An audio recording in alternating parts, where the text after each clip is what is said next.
public comments. Right. Tim, to address, me sending that email out today, the email was sent out at about 4 o'clock this afternoon. It was the original draft of the snowplow agreement, because, and I know you're busy, I'm not coming down on you, there was nothing in your packets that had an updated agreement. That's So- right, because I didn't get it. And that's, and that's fine, but this is all I had to send to someone, and this is the gist of kind of what's going on right now. The other thing too is, and I wasn't gonna address this, but a hold harmless, line item number 4. Don't fool yourself, guys. Todd's a great guy, he's gone, so I can talk about him. Todd's a great guy, but if he's driving down the road and he's supposed to have coffee, and he swerves and hits a car or boat or something, that's useless. It's negligence on the town, and any insurance company, when I call and say, the town snowplow hit my car, you guys are on the hook for it. And That the won't town stay, that won't Which would stay. be another reason why we shouldn't be doing I that. didn't pay for my car. If the snowplow hits your car, it doesn't pay for it? No, the A boulder did. A boulder that flew 46 feet through the air and landed on top of a brand new car. One would think. I'm saying if a snowplow hits something, and the town's on the hook for that. And as far as having 100% buy-in, we're wasting your time, guys.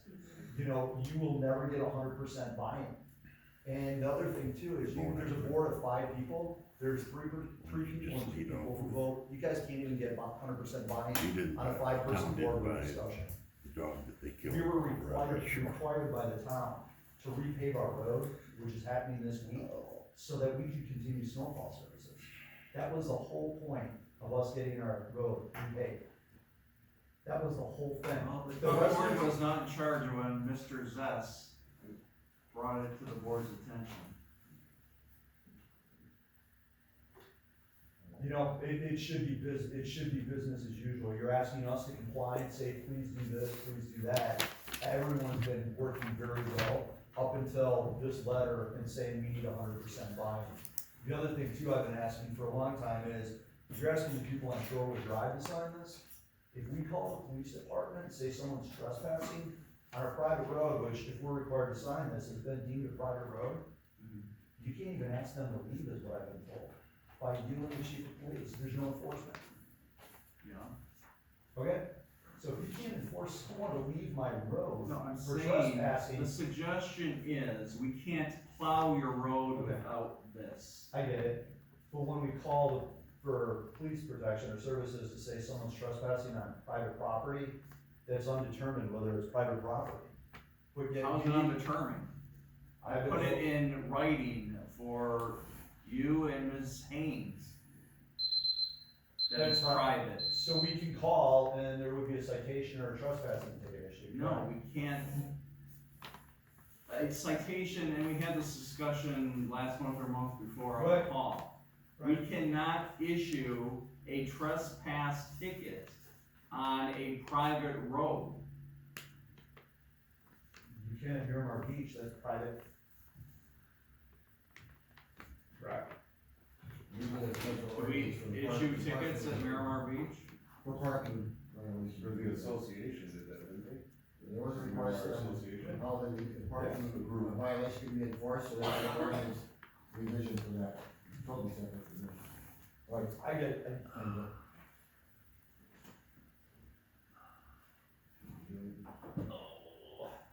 On that theme, the same theme of the road, I support Mr. Wooker's comments on the whole process. Because I think if you flip this thing upside down, and I talked about this, I think 3 months ago or whatever, when it was first brought up. If you flip the whole thing upside down, the only thing that you're trying to cover is liability. And you say you can't have liability insurance, so the town can't buy liability insurance for private roads without ownership, right? That's not the only thing. All right, well, my point is, instead of focusing on 800 residents, can't we focus on getting that issue solved? And then you don't have to deal with it. A verbal contract would be sufficient if you solve the liability issue. That's all that's left, right? Who's gonna go door to door and document verbal approval from each person on these private roads? When you're going door to door to get a contract signed. What's the difference?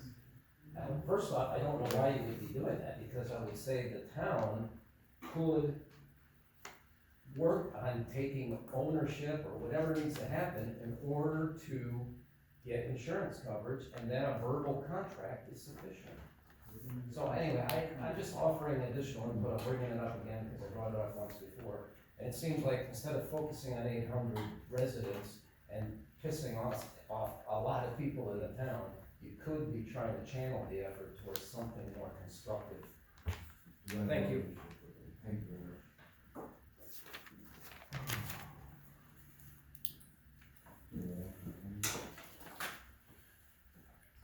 Sherry Reilly, N9481 Island Drive.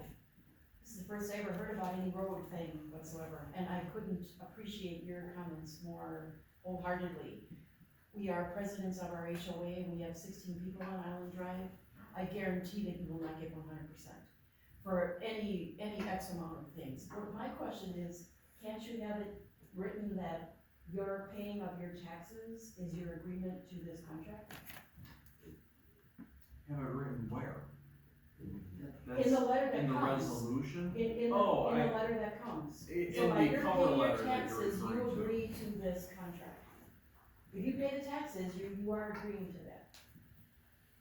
That's kinda how we've been operating. Well, I think it works, and I don't mind paying the extra $35 or $40 or whatever it is. But there are plenty of people that live in Illinois that may not get that letter, and if you have it wholeheartedly, we have a lot of older people, and I don't wanna lose the option of those people getting ambulance service or anything like that when they actually come. That's my only statement. The other thing I wanted to say, based on this whole communications thing, this was a very enlightening board meeting. I am so glad that I came to watch facial expressions. There is divisiveness in this board. And it is a lack of respect. And it is, I don't like any of it. It is very uncomfortable to watch what goes on here. The other thing is, I'm also a poll worker, and there aren't enough compliments that come out for Kim and for Jean. They trained us how to use the budget books. They are technologically savvy, and it is impressive what they pull off on a daily basis on a very tight budget, and they don't get enough credit. And I think a lot of the questions should be focused to them. How do they feel about the communication committee? Because if the communication committee was intended to be a transfer of power, to me, it sounds like they know what they're doing. First time I ever heard about Jen, and to me, it sounds like she's got a very good handle on what she's doing as well. And why can't there just still be an advisory committee? That maybe if there are questions, can they still go and ask these people? I don't see why not. Can they still come and ask you questions? I don't see why not. Isn't that your role as a board member? To actually be a active member in helping people make decisions? I mean, that's to me the dynamic that should be really accentuated. Thank you for lasting 3.5 hours. It was enlightening. Thank you.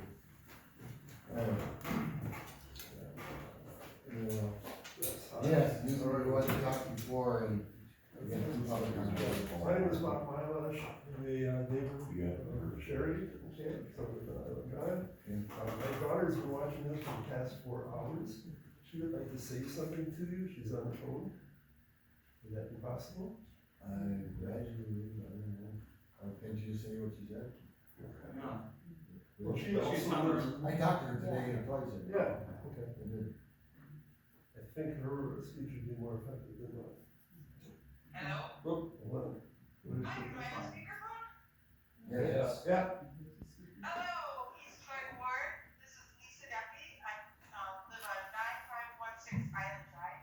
And I spoke with both Michelle and board president, and his name is escaping me. Joel. Joe?